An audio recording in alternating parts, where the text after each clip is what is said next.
The woods were silent, save for the crunch of leaves under Ethan's boots and the distant hoot of an owl. The air bit at his knuckles, raw from a long day wrenching engines in his cramped garage. He wasn't supposed to be out here, not this late, not in the biting November chill of upstate New York.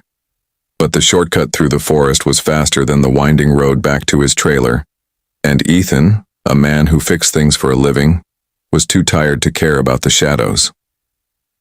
Until he saw her. A girl no older than 8 stood alone in a clearing, her thin jacket no match for the frost creeping through the trees. Her eyes, wide and glassy, locked onto his, and something in Ethan's chest twisted, a pang of instinct, sharp and unyielding, like a spark plug misfiring. He didn't know her story, but he knew one thing. No kid should be out here alone. Ethan crouched low, keeping his distance, his calloused hands raised to show he meant no harm. "Hey, kid," he said softly, his voice rough from years of shouting over machinery. "You okay? You lost?" The girl didn't answer, just hugged herself tighter, her sneakers caked in mud. Her blonde hair was tangled, her cheeks smudged with dirt, but her eyes held a flicker of defiance, like she was daring the world to break her. Ethan's heart sank. He'd seen that look before, on his sister, years ago, when their dad walked out and left them with nothing but a rusted pickup and a stack of bills. He shook off the memory. Focus, he told himself. This wasn't about him. "What's your name?" He tried again, inching closer. The girl hesitated, then whispered, "Lila." Her voice was small, like it might shatter if she spoke too loud. Ethan nodded, forcing a smile. "All right, Lila, I'm Ethan. I fix cars for a living, and I'm pretty good at finding my way home. How about we figure out where you belong?" She didn't move, but her shoulders loosened just a fraction. It was enough. Ethan glanced around, the forest swallowing the last of the daylight. No tracks, no signs of anyone else. Just this kid, alone, in the middle of nowhere. His phone had no signal out here, typical for these parts, and the nearest town was a good 5 miles. He couldn't leave her, not like this. "Come on," he said, offering his hand. "Let's get you warmed up. I got a thermos of coffee. In my truck, it ain't hot chocolate, but it'll do." Lila's lips twitched, not quite a smile, but she took a step toward him. That was trust, fragile as a cracked windshield, but trust all the same. The walk to his beat-up Ford was slow, Lila trailing behind like a wary deer. Ethan kept talking, low and steady, about nothing important. How he'd fixed a tractor for Old Man Jenkins last week, how the diner in town made the best cherry pie. Anything to keep her calm. By the time they reached the truck, parked off the dirt road, Lila was shivering hard. Ethan cranked the heater, draping his worn flannel jacket over her shoulders. It swallowed her small frame, but she clutched it, like a lifeline. "Where's your family, Lila?" he asked, pouring coffee into the thermos lid. She shook her head, staring at the steam curling up. "Don't know," she mumbled. She was supposed to come back." Ethan's gut tightened. Supposed to come back. Words no kid should have to say. He handed her the coffee, which she sipped cautiously, wincing at the bitterness. "Okay," he said, keeping his voice even. "We'll figure it out. First we get you safe, then we find your mom." He didn't know how, not yet, but he'd be damned if he let this kid down. His life wasn't much, scraping by on odd jobs, living in a trailer that creaked in the wind, but he knew what it was to be left behind. He wouldn't do that to her. The drive to his trailer was quiet, the radio crackling with static. Lila stared out the window, her small hands twisting the hem of his jacket. Ethan's mind raced. Call the sheriff, child services. He wasn't exactly a model citizen, late on rent, a few too many speeding tickets, but he couldn't just hand her over without knowing she'd be okay. When they pulled up to his trailer, a sagging single wide with peeling paint, he hesitated. It wasn't much, but it was warm. "Home sweet home," he said, half joking. Lila didn't laugh, but she followed him inside. The trailer smelled of motor oil and burnt toast. Ethan cleared a pile of auto manuals off the couch, gesturing for Lila to sit. He rummaged through his fridge, finding a half-eaten peanut butter sandwich and an apple. "Best I got," he said, handing them over. Lila ate like she hadn't seen food in days, and Ethan's chest ached again. He didn't have much, but he'd give her what he could. While she ate, he grabbed his ancient laptop, hoping to find a missing persons report or something about a lost kid. Nothing. Just local news about a factory closing and a storm rolling in. He glanced at Lila, now curled up on the couch, her eyes heavy. "You can rest here," he said. "I'll take the chair." By midnight, Lila was asleep wrapped in a faded quilt. Ethan sat in the dark, his mind churning. Who leaves a kid in the woods? What kind of parent? His thoughts cut off at the sound of a low hum, like a jet engine, faint but growing louder. He stepped outside, the cold slapping his face. Above, the trees' lights pierced the sky. Not a helicopter, not a plane, but something sleek and private landing in the open field nearby. Ethan's pulse quickened. Nobody around here had that kind of money. The jet's door opened, and a woman stepped out, her silhouette sharp against the floodlights. She wore a tailored coat, her hair pulled back, and even from a distance Ethan could tell she was someone who got what she wanted. She strode toward the trailer, her heels sinking into the frost-bitten grass, flanked by two men in dark suits. Ethan stood his ground, arms crossed. "Can I help you?" he called, his voice steady despite the knot in his stomach. The woman stopped, her gaze locking onto him. "Where's my daughter?" she demanded, her voice clipped like she was used to being obeyed. Ethan bristled. "You Lila's mom?" he asked, not moving. The woman nodded, her jaw tight. "I'm Claire Weston. I need to see her. Now."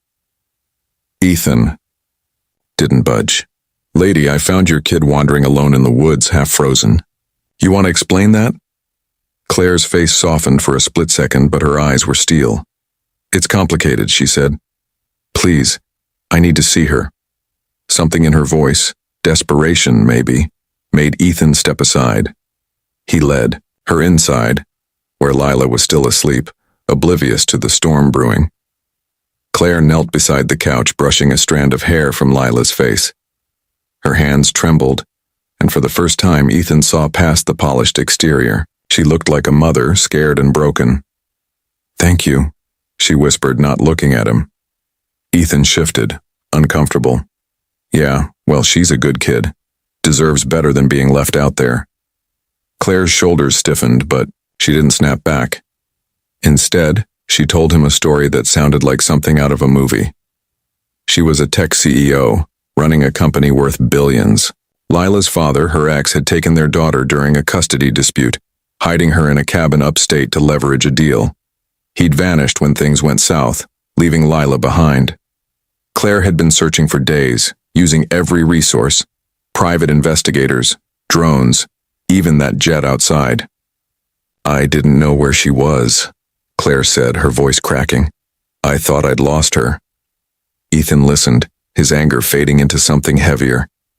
He didn't know much about custody battles or billionaires, but he knew what it was, to lose someone. "She's safe now," he said gruffly. "That's what matters." Claire looked at him, really looked, like she was seeing him for the first time. "You didn't have to help her," she said. "Why did you?" Ethan shrugged, scratching the back of his neck. "Didn't think about it. Just did what felt right." It wasn't heroic, not to him. It was just human. The next morning, Lila woke to her mother's arms around her. Ethan watched from the kitchen, sipping coffee that tasted like tar. Lila's face lit up, and for the first time, she smiled. A real smile, bright as a spark. Claire offered Ethan money, a check with more zeros than he'd ever seen. He pushed it back. "Keep it," he said. "Fix your family. That's enough." Claire stared, like she didn't understand, but nodded. As the jet took off, Lila waving, from the window Ethan stood alone in the field. His trailer was still a dump, his bank account still empty. But something felt different. Lighter. He'd fixed something bigger than an engine this time. And as the jet vanished into the clouds, he turned back to his life knowing he'd done one thing right. He didn't mean to get involved that night, he just couldn't stand seeing the fear in her eyes. The cafe was crowded, the rain outside painting silver streaks on the windows. She sat alone at a corner table, her fingers wrapped tightly around a cup of coffee that had long gone cold. He noticed the man at the next table leaning too close, his smile too persistent, his words too sharp. She tried to smile it off, shifting uncomfortably, clearly wishing anyone would help. And that was when Alex stood up. He wasn't thinking. Maybe it was the instinct of a single dad who'd learned to protect what mattered. Maybe it was just the kind of person he was, quiet but brave in small, unseen ways. He walked over, smiled gently at the woman, and said, "Hey, sorry I'm late. Traffic was insane." Her eyes widened, confusion flickering before she caught on.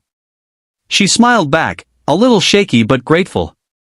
"You made it," she whispered, her voice trembling with relief. The stranger's grin vanished. He muttered something under his breath and walked away, shoulders stiff. The cafe buzzed again, as if nothing had happened. But something had. For a moment, neither of them spoke. Then she exhaled, almost laughing in disbelief. "Thank you," she said. "You just saved me from a really bad situation." He shrugged, trying to play it off. "I've got a daughter. I'd hoped someone would do the same for her someday." That was the moment, quiet, ordinary, but charged, when two lives that had been running parallel suddenly crossed paths. Alex wasn't looking for anyone. He'd lost enough already. His wife had passed away 3 years ago, and since then, life was a careful balance of work, school runs, and bedtime stories. His world was small but full, his daughter Emma was his everything. After that night at the cafe, he didn't expect to see her again. But she did. The next morning, a sleek black car pulled up outside the garage where Alex worked. He was tightening a bolt under a car hood when he heard heels clicking on the concrete. When he looked up, it was her. The woman from the cafe. "Hi," she said, smiling. "I realized I never got your name last night." "Alex," he said, wiping his hands. "And you're?" "Clara," she replied. "Clara Evans." He didn't know it then, but she wasn't just Clara Evans. She was CEO Clara Evans, head of one of the biggest tech startups in the city, a woman whose face had been on magazine covers, whose schedule was booked months ahead. But that day, she was just a woman who wanted to say thank you. "I didn't know how else to find you," she said. "You left before I could buy you a coffee." He chuckled. "You tracked me down for a coffee?" She shrugged, laughing softly. "I have resources." That day, they talked longer than either expected. She learned about Emma, about the late nights Alex spent fixing cars to make ends meet. He learned that behind Clara's perfect poise was a woman exhausted from loneliness, from boardrooms full of men who doubted her, from a world that saw her as power first, person second. Something clicked, quietly, naturally. She started visiting his shop now and then. Sometimes she brought coffee, sometimes lunch. And soon, Emma began asking about Miss Clara, her favorite grown-up friend who always remembered to bring her chocolate croissants. But life has a way of testing good things before it lets them grow. One evening, Clara invited Alex to a charity gala. "Just as company," she'd said, smiling shyly. "It's hard being alone in those events." He hesitated, he didn't belong in her world of designer suits and flashing cameras. But she looked at him with that same hopeful, grateful look she had that first night, and he couldn't say no. When they arrived, whispers followed them like smoke. People recognized her, not him. Some smiled, others sneered. One man, tall, well-dressed, and smirking, approached with a drink in hand. "Clara," he said smoothly. "I didn't know you were bringing company." Alex offered a polite nod, but the man ignored him. "So, is this your mechanic or your date?" he asked loudly enough for others to hear. Laughter rippled nearby. Clara froze, mortified.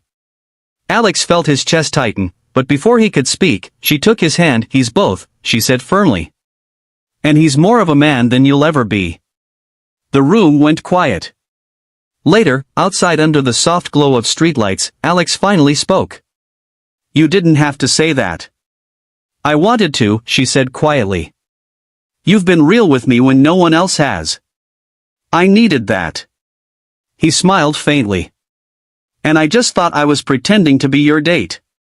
She looked at him then, really looked, and the distance between their worlds didn't seem so impossible anymore. Weeks passed, and their lives began to weave together. Clara became part of Emma's bedtime stories, and Alex became Clara's reason to smile after long days. But success and love have their price, and for Clara, that price was exposure. One morning, headlines blazed. CEO Clara Evans dating mechanic single dad. Reporters swarmed. Investors panicked. Her board questioned her judgment. The same people who cheered her independence now whispered doubts about her priorities. Alex saw the toll it took on her. The sleepless nights. The quiet tears she tried to hide. He began to wonder if being in her life was helping her or ruining her. He tried to pull away. You don't owe me anything, Clara, he told her one evening. You've got a world that doesn't need someone like me complicating it. She reached for his hand. You don't get it, Alex. You are the part of my world that finally makes sense. But the pressure only grew. And one night, when her company faced a major deal, Clara's board demanded she choose her image or her relationship. She didn't choose right away. She didn't have to. Because Alex made the choice for her. He walked away. She tried calling. He didn't answer. 4 weeks, silence. Until one afternoon, she found herself outside his small house again. Emma opened the door, eyes lighting up. Miss Clara. Daddy's fixing the fence. When Alex saw her, surprise flickered, then softened into something else. She walked toward him, rain starting to fall again, just like that first night. You left without saying goodbye, she said. I thought I was protecting you, he said quietly. I don't need protecting, Alex, she whispered. I need you. He looked at her for a long time, the woman he'd once pretended to date, now standing in the rain just to bring him back. Then he smiled, small but real. Guess I'm late again, he said. She laughed through her tears. Traffic, right? And under the rain, in the same city where a stranger once stepped in to help a scared woman, love found its way not in grand gestures, but in quiet courage, honest hearts, and second chances. Because sometimes, pretending to be someone's date can lead you to the person you were always meant to find. Where is my daughter? The black woman who pointed a gun at the cops in the police station. The echo of her voice sliced through the cold, fluorescent air like a scream no one could ignore. The room froze, the officers' hands hovering near their holsters as if time itself hesitated. She wasn't just another suspect. They saw it in her trembling hands, in the fury and grief behind her tear-glazed eyes. Every heartbeat was a countdown, every breath a plea that someone, anyone, finally listened. This wasn't about revenge. It was about a mother's unbearable pain in a world that dismissed her cries for help until she was forced to raise a gun just to be heard. Stay with me till the end of this story, because what you'll uncover will make you question everything about justice, motherhood, and mercy. And before we begin, hit that subscribe button, because stories like this deserve to be heard, shared, and remembered. The night began like any other.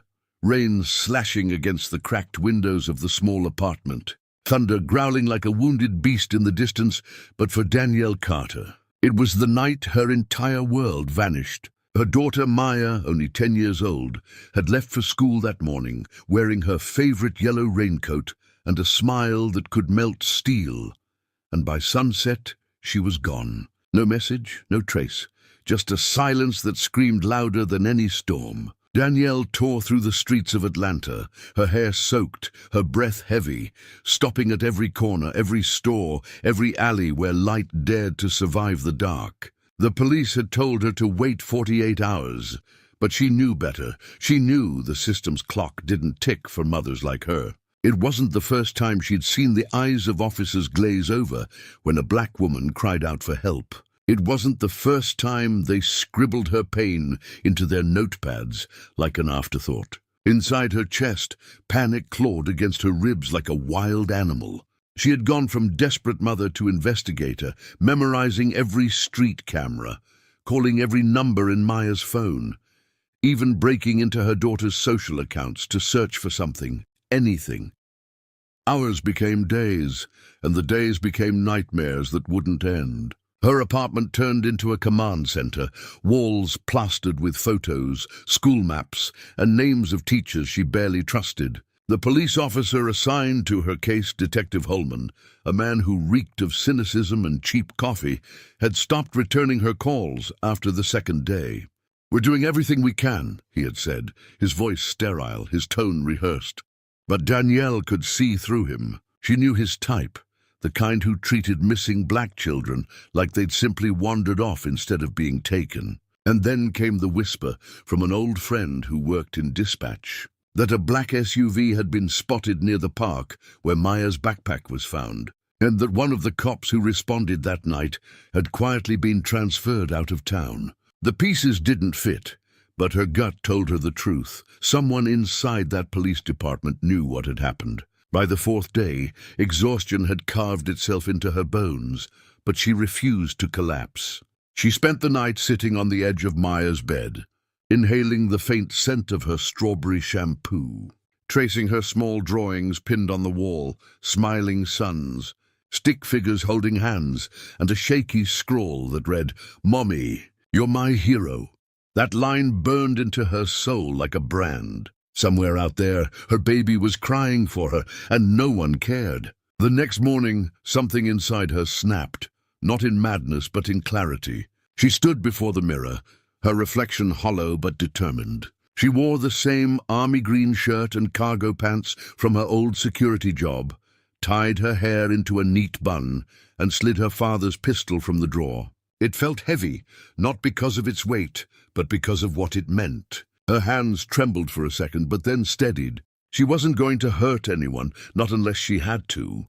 She just needed answers. She marched through the rain-soaked streets toward the downtown police precinct, her boots splashing through puddles that reflected the flickering streetlights. Every step echoed with a mother's promise. If the law wouldn't protect her child, she'd make the law listen. Inside the station, officers chatted, laughed, sipped their coffee, as if the world outside didn't burn with the cries of mothers. When she walked in, drenched but fierce, the laughter died. The clerk behind the counter gave her a dismissive look, muttering about appointments and procedure, but Danielle didn't stop.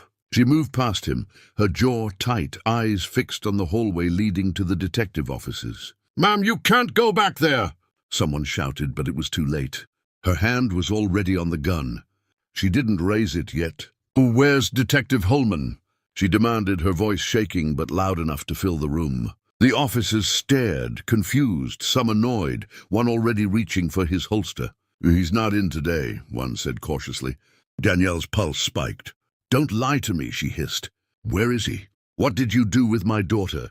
The room went still, the kind of stillness that comes before a storm. She could hear her own heartbeat in her ears, a deafening rhythm of rage and fear. She thought of Maya's laughter, her bedtime stories, her tiny arms wrapped around her waist, and the unbearable quiet of the last 4 nights. Then in one swift motion she pulled out the gun, not aimed to kill, but to command the truth. The metal glinted under the fluorescent light as she leveled it at the group of officers. "Where is my daughter?"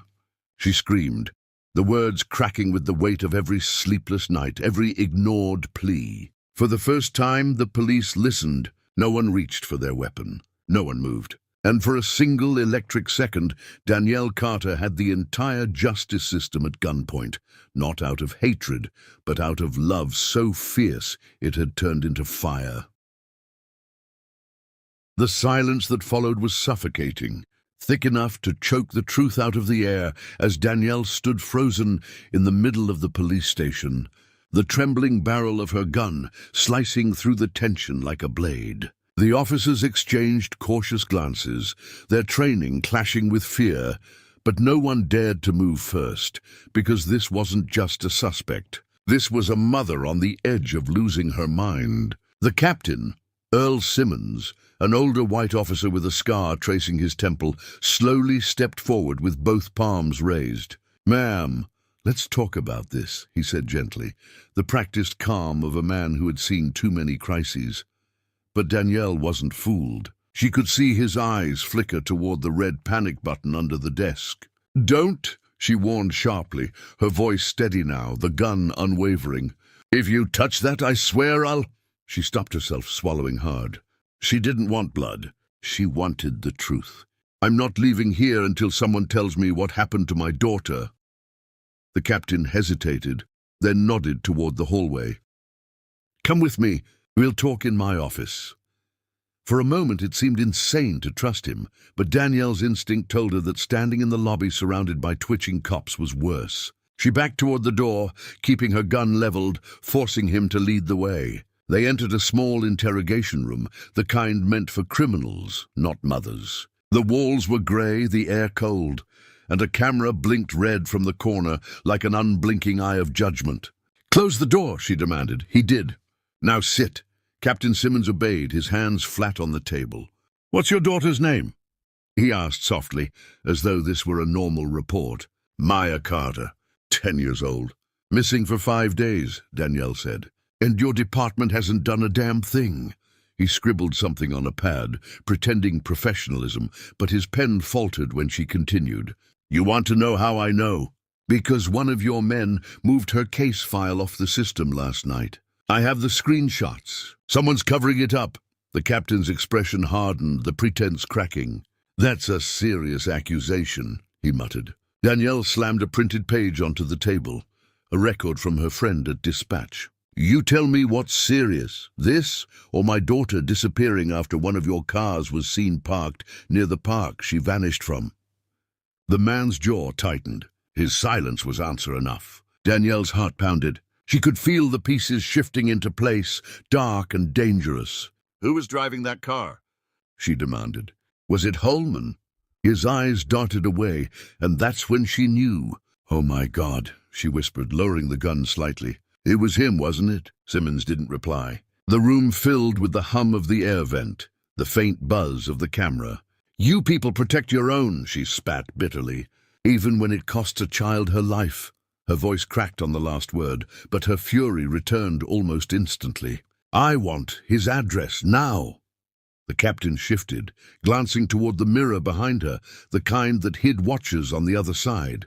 Danielle noticed and whirled around, pointing the gun directly at it. "I know someone's watching. You hear me? You think I'm scared? I'm not leaving until I see him," she shouted, her voice trembling between despair and defiance. A faint sound crackled through the intercom, a calm, familiar voice. "Danielle, put the gun down," it said. Her stomach twisted. It was Detective Holman. He wasn't gone. He had been there all along, hiding behind the glass. "You son of a—" she began, but the door burst open before she could finish. 2 officers lunged in, one shouting, "Gun!" Danielle spun around, firing a warning shot into the ceiling. The explosion echoed like thunder, raining dust from the tiles. Everyone froze again, hands up, ears ringing. "You come near me and I swear I'll end this right now," she yelled, her voice breaking as tears streamed down her face. "You took her from me!" Holman stepped forward slowly, his face pale. "Danielle, listen to me." "You don't understand. It's not what you think. Then tell me," she screamed. "Tell me where my daughter is." Holman hesitated, glancing toward Simmons, who gave a subtle shake of his head, a silent warning not to speak. That single motion ignited the wildfire in her chest. "You're lying," she whispered, more to herself than them. "You all are." Her hands shook, but her aim never faltered. The room reeked of fear, sweat, and guilt. Then through the chaos a sound came from the hallway, a small, muffled voice, faint but unmistakable. "Mom?" Danielle froze. Her world stopped spinning. She turned toward the door, the gun dropping slightly as the word repeated. "Mommy!"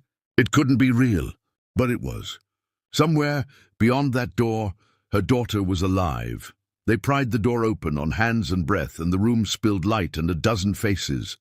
Maya stumbled out first, cheeks streaked with grime and tears, clutching a frayed teddy, eyes wide and bewildered as if waking from a bad dream. For a second, Danielle forgot to think, forgot the gun and the station and the men who'd stonewalled her. She simply moved and gathered her daughter into a crushing hug that seemed to quiet the whole world. But the relief was a knife, because Maya's small body shivered and she kept saying two words over and over.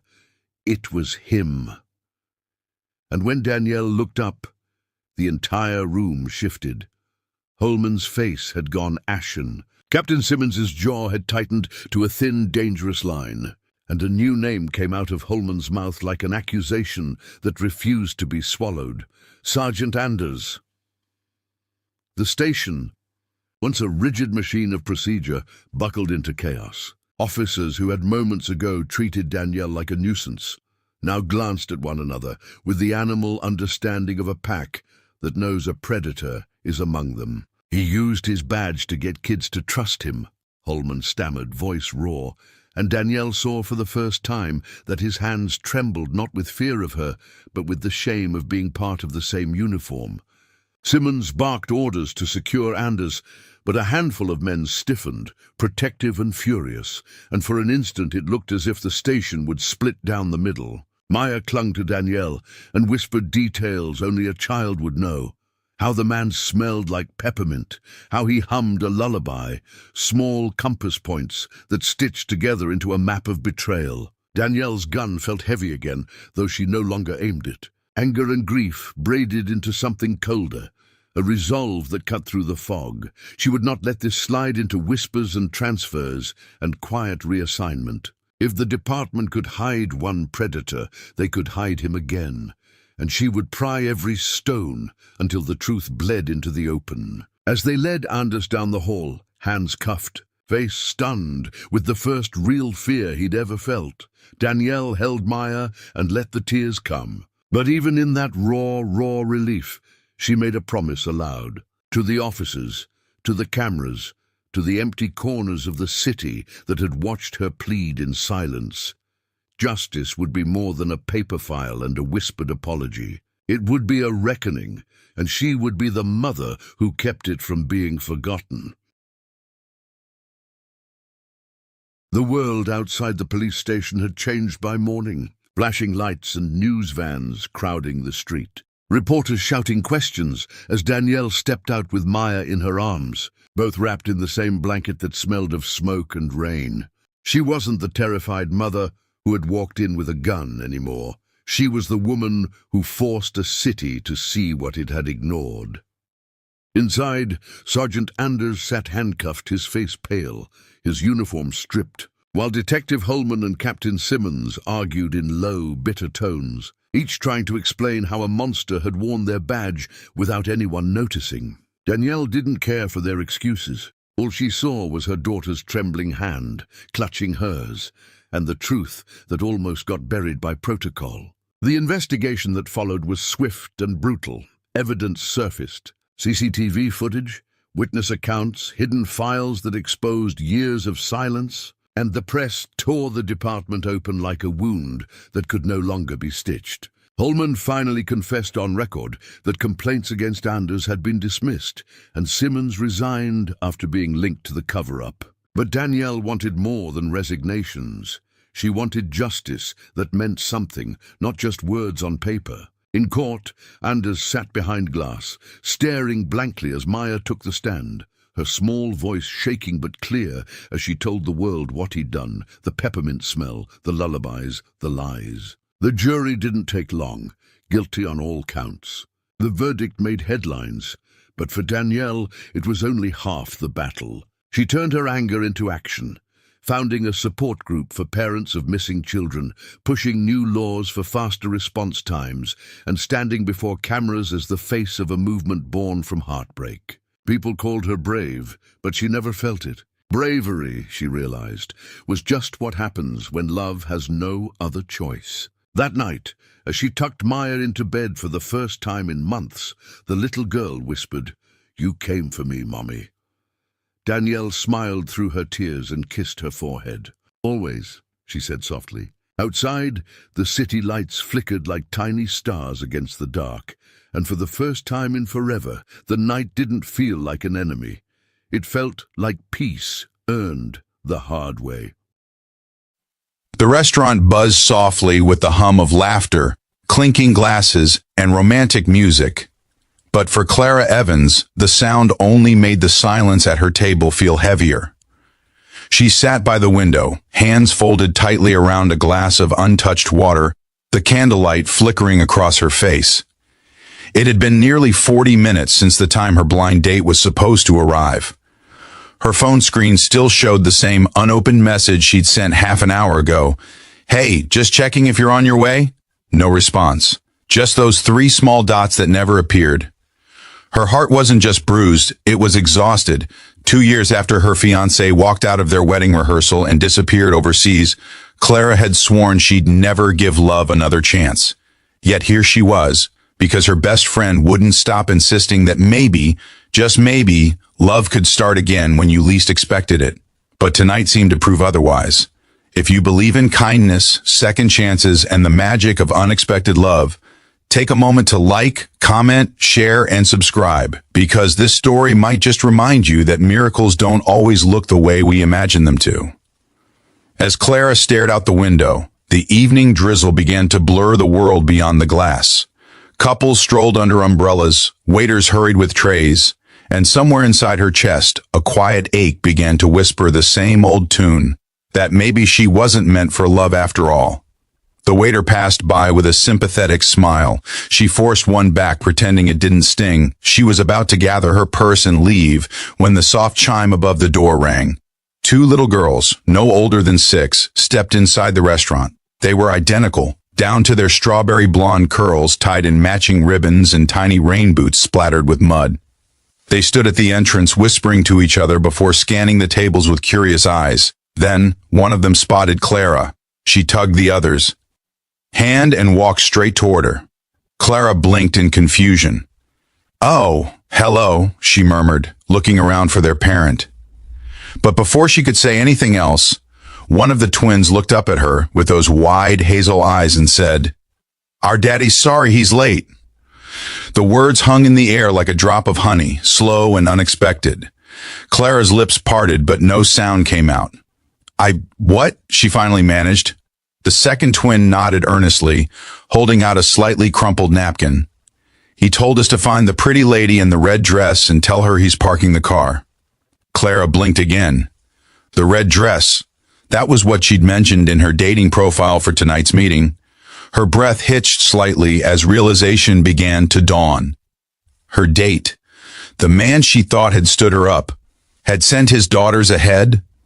Moments later, the door opened again. A tall man, soaked from the rain but trying to look composed, hurried in.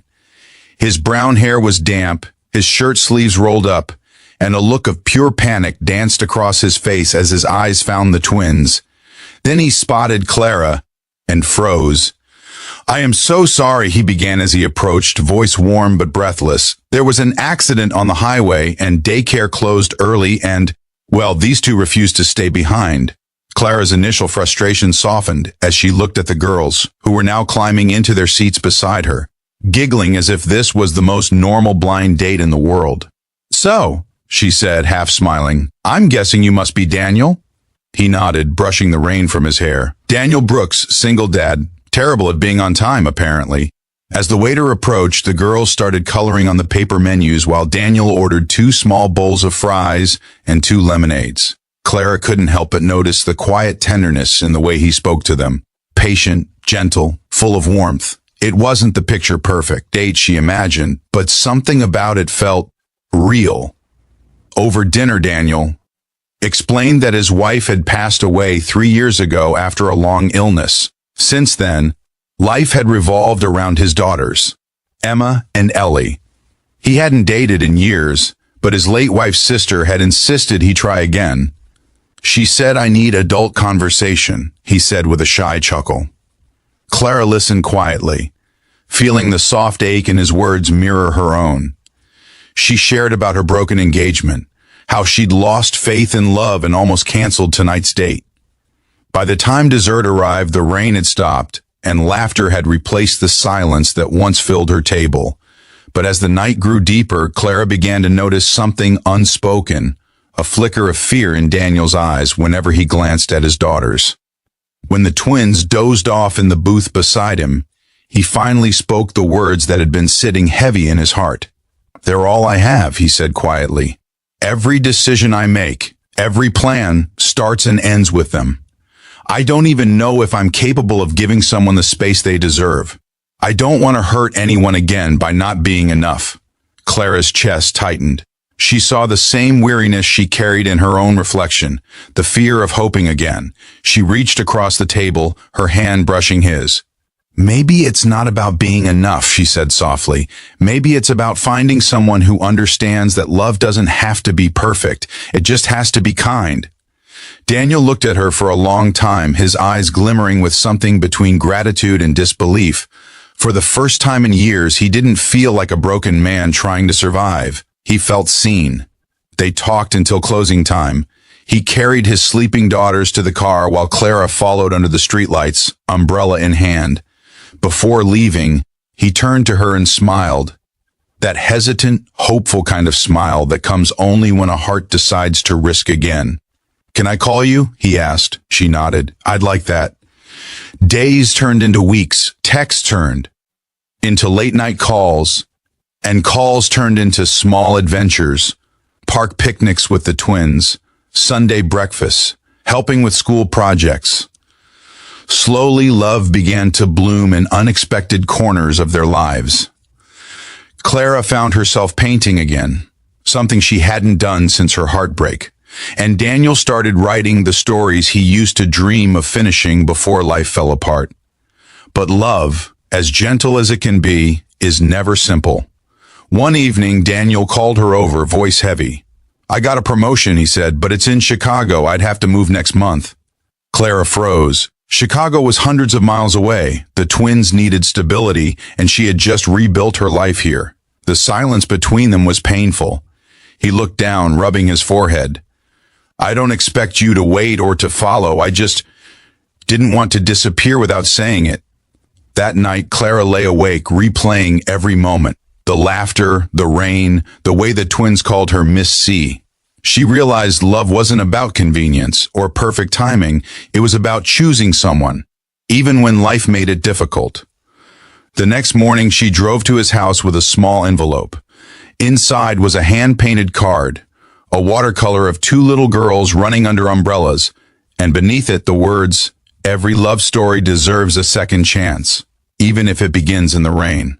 Daniel's eyes glistened as he looked at her standing on his porch. "So," she said, trying to sound brave, "when do we start packing?" He pulled her into his arms, and for the first time, neither of them felt like they were running away from the past. They were walking towards something, together. Months later, as snow blanketed their new neighborhood, Clara found herself sitting in the same red dress. Not in a restaurant this time, but at a small kitchen table surrounded by giggling twins trying to frost cupcakes. Daniel entered with 2 mugs of cocoa, kissing her forehead. Who would have thought a blind date could end like this? Clara smiled. Sometimes love just needs a little help finding its way, even if it comes wearing rain boots.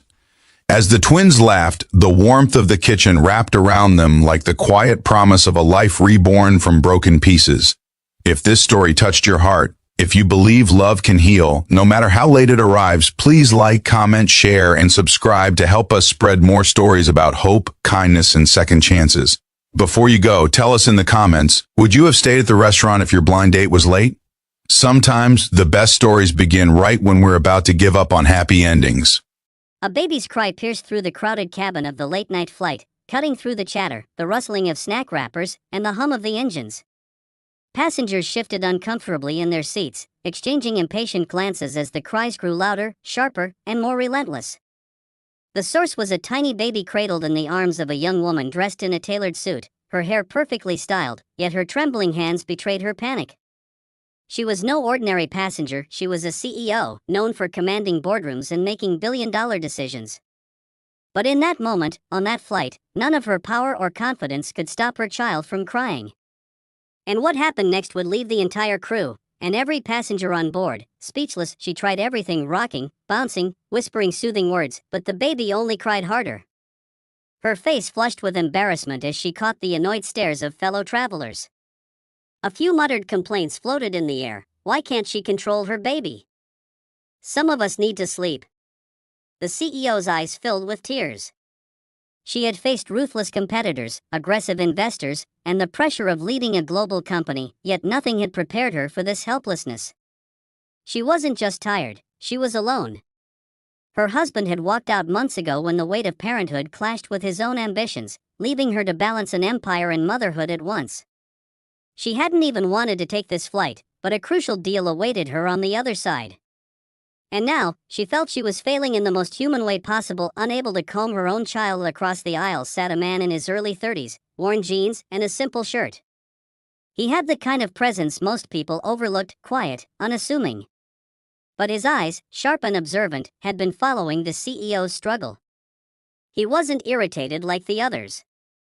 He wasn't rolling his eyes or pulling his pillow over his head. Instead, he seemed concerned. His gaze lingered on the baby, then on her trembling hands. After a long pause, he unbuckled his seatbelt. The flight attendant rushed over. "Sir, please remain seated." But he gave her a calm nod and whispered, "Trust me, I can help." He walked over to the CEO's seat, crouching down slightly so as not to tower over her.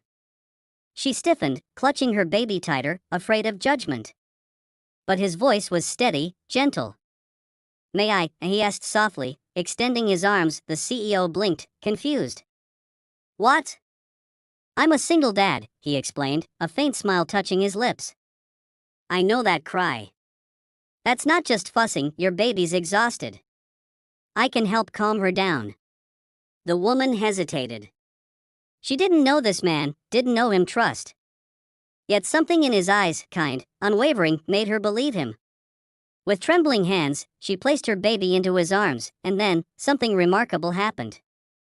The baby, who had been screaming for what felt like forever, let out one last wail before quieting. The man held the infant close to his chest, swaying gently as if he had done it 1,000 times before.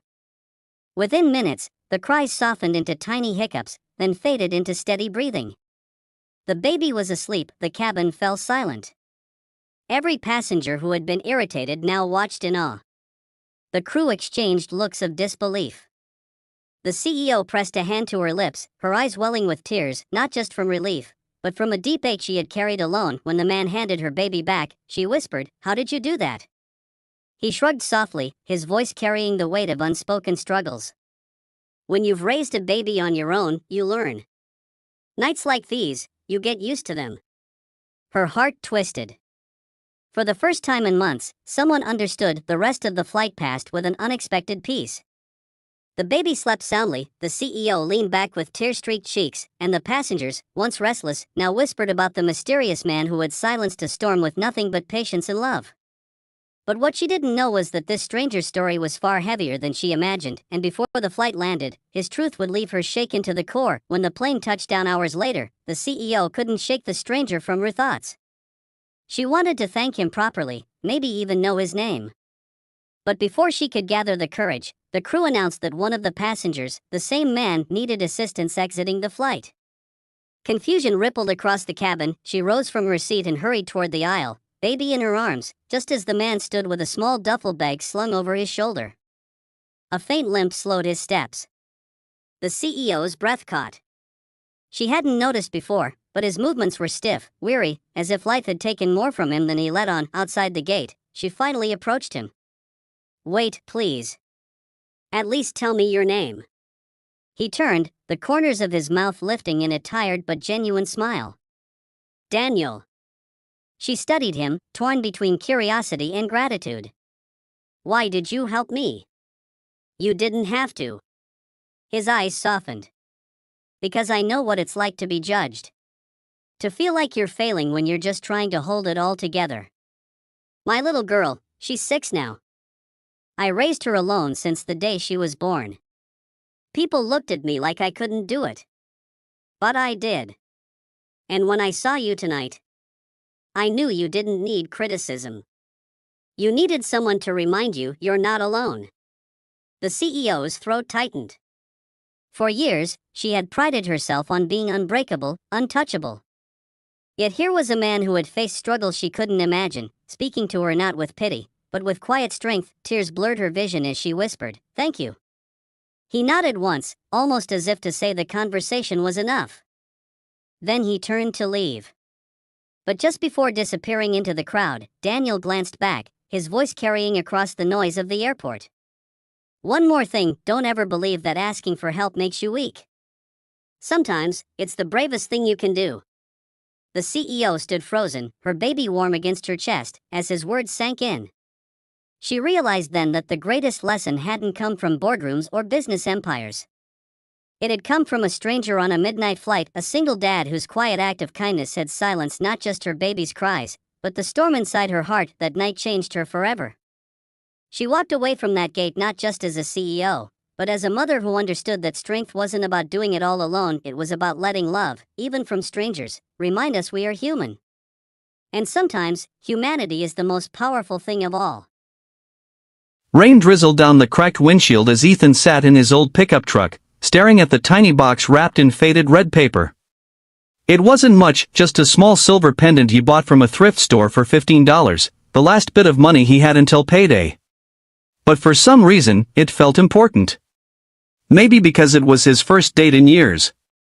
Maybe because, after everything life had taken from him, he still wanted to believe in something or someone who might see him for more than what he had. He had no idea that the woman waiting for him tonight wasn't just any woman, but someone whose life couldn't have been further from his own. He took a deep breath and glanced in the mirror. His tired eyes reflected years of struggle, the exhaustion of raising his 8-year-old daughter, Lily, alone after his wife's death. He had juggled 2 jobs, spent nights fixing cars, and sold whatever he could just to make rent. Tonight was supposed to be a break, a small slice of normal in a life that had forgotten what happiness felt like. His friend Mark had convinced him to try a blind date. "She's kind, down to earth," he'd said. "Just be yourself." The restaurant looked expensive, and Ethan hesitated before stepping in. He almost turned back, embarrassed by the worn jacket he wore and the scuffed shoes on his feet. But then he remembered Lily's voice that morning, whispering as she handed him her hand-drawn card, "Good luck, Daddy. Maybe she'll like you for you." Inside, the place buzzed with soft music and laughter. A woman sat near the window, dark hair falling gracefully over her shoulders, dressed simply but elegantly. Her name was Claire. When she looked up and smiled, something in her eyes, warm, sincere, made Ethan forget the storm outside. "You must be Ethan," she said softly, standing to greet him. Her voice was calm, steady, the kind of voice that could quiet any storm. Ethan smiled nervously. "Yeah, sorry I'm late. Traffic was crazy." They talked for hours. About life. About family. About dreams neither had the courage to chase anymore. Claire listened to him like no one ever had, not out of pity, but genuine curiosity. And when Ethan mentioned his daughter, her face softened. "She sounds wonderful," she said. "She's my everything," he replied quietly. "Sometimes I think she keeps me alive more than I keep her." When the check came, Ethan felt the familiar panic in his chest. He didn't want her to think he couldn't pay, but he also couldn't afford a dinner like this. Claire excused herself for a moment, and when she returned, the waiter quietly whispered that everything was already taken care of. Ethan blinked in confusion. "You didn't have to." "It's okay," Claire interrupted gently. "Tonight's on me. Consider it a thank you for reminding me what real conversation feels like." He didn't know what to say. Instead, he slid the small gift across the table, the little red box he'd carried all day. "It's not much," he said, almost ashamed. "But I wanted to bring you something." When she opened it, her fingers trembled slightly. The simple silver pendant glimmered faintly in the light. "It's beautiful," she whispered. "No one's ever bought me something so thoughtful." He chuckled awkwardly. "It's just a pendant. Probably not worth much." But she smiled, a deep, knowing smile. Sometimes the things that aren't worth much money are worth the most. Outside, rain poured harder. He offered to walk her to her car. When they reached it, she surprised him by leaning in and pressing a gentle kiss on his cheek. "Good night, Ethan," she said softly. Take care of Lily. He froze. How did you? But before he could finish, she was gone. The taillights disappeared into the night, leaving him standing in the rain, stunned. A week passed. Ethan couldn't stop thinking about her. He hadn't heard back since their date, and a small part of him wondered if she'd just been being polite. But then, one Friday morning, a black car pulled up in front of his small house. A man in a suit stepped out. Mr. Ethan Cole? Ethan nodded, wiping grease off his hands from the auto shop. This is for you, the man said, handing him a sealed envelope. Inside was a letter, handwritten, neat. Ethan. Thank you for reminding me that kindness still exists. I haven't been honest with you. My name is Claire Winters, CEO of Winters Corporation. I don't expect you to understand why I hid that, but I wanted someone to see me as a person, not a headline. You did that. You gave me something I haven't felt in years, sincerity. I'd like to see you again, if you'll let me. Claire. Ethan stood frozen. Winters Corporation was one of the biggest companies in the city. A millionaire CEO. He couldn't process it. That evening, she called. Her voice was just as calm as before, but now there was vulnerability beneath it. I'm sorry I didn't tell you the truth, she said. I just wanted one night where I wasn't a CEO. Where I could be just a woman having dinner with a good man. He hesitated, his heart pounding. You didn't have to lie, Claire. I liked you, the real you.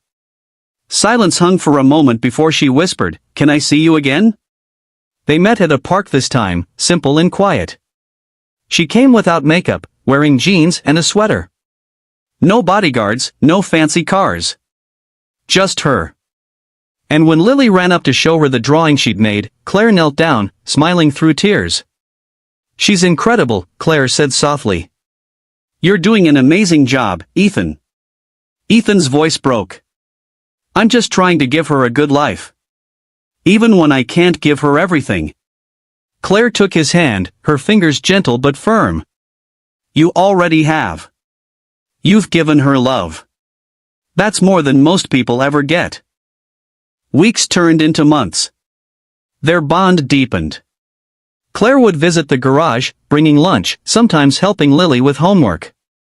For the first time, Ethan allowed himself to imagine a future not filled with struggle, but with hope. But then came the moment that changed everything. One evening, as Ethan prepared to close the shop, a man from Claire's company arrived. He offered him a check enough to change his life completely. She wanted you to have this, he said. An investment in your business. Ethan refused. Tell her. I don't want her money. I just want her. When Claire arrived later, she looked almost afraid. You don't have to prove anything, she said quietly. I just wanted to help. He shook his head, stepping closer. Claire, you already did. You made me believe again. You made me feel like I was enough. Her eyes glistened with tears as she whispered, and you made me remember what love really means. The following month, Ethan's garage reopened, newly repaired, but not with her money.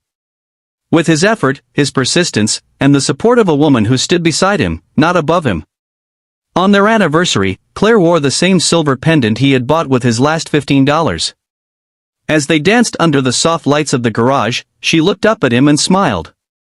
You know, she said, I could have bought 1,000 of these.